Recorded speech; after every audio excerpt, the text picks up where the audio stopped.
Γεια σας παιδιά. Εδώ βλέπουμε ότι έχουμε εξελιχθεί. Φτιάχνουμε μια γεννήτρια υδρογόνο.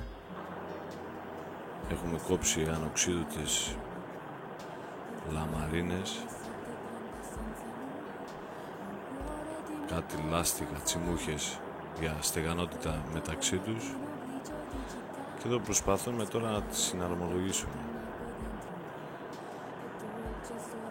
Δηλαδή στις άκρες έχουμε τεφλονόπλακες που τις κόψαμε και αυτές.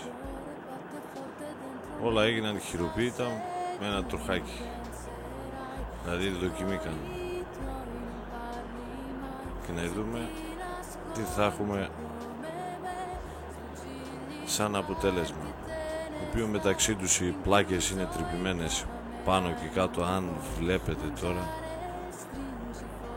κάτι τρυπούλες έχει, ο οποίο να μπαίνει μέσα το νερό, δηλαδή να επικοινωνεί μέσα μία με την άλλη πλάκα το νερό, και όπως θα βράζει μέσα το νερό θα βγαίνουν οι φυσαλίδες, δηλαδή υδρογόνο με νερό από το πάνω μέρος.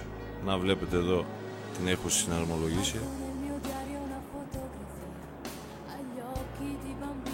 Είσοδος νερού, από εδώ το μπλε είναι είσοδος και από την άλλη είναι έξοδος. Εδώ βλέπετε την έχουμε συνδέσει, δεν έχουμε βάλει τίποτα, ούτε ποτενσιόμετρα, κατευθείαν από την μπαταρία 12V. Βλέπουμε εδώ την παραγωγή, αν φαίνεται καλά, στο σωληνάκι. Ένα δοχείο από αυτοκίνητο. Βλέπουμε εδώ την παραγωγή, πώς αναφλέγεται. Και πάλι, δηλαδή το νερό είναι χωρίς ηλεκτρολίτη, δηλαδή σκέτο νερό και τις βρύσεις. Κάνουμε μια δοκιμή. Βλέπουμε εδώ το άναψα, έβαλα από μπροστά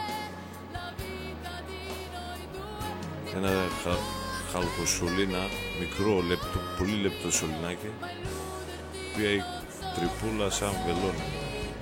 Βλέπουμε εδώ μια φλογίτσα μικρή, και εδώ πάλι παίζουν.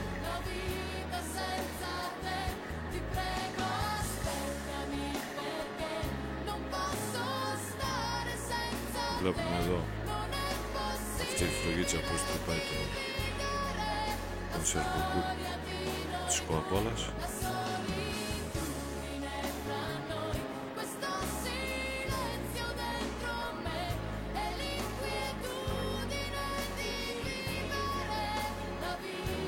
Έως στιγμής πάμε καλά με την έρευνα, οπότε θα σας δείξω και άλλα τα επόμενα βίντεο, δηλαδή ακόμα το ψάχνω.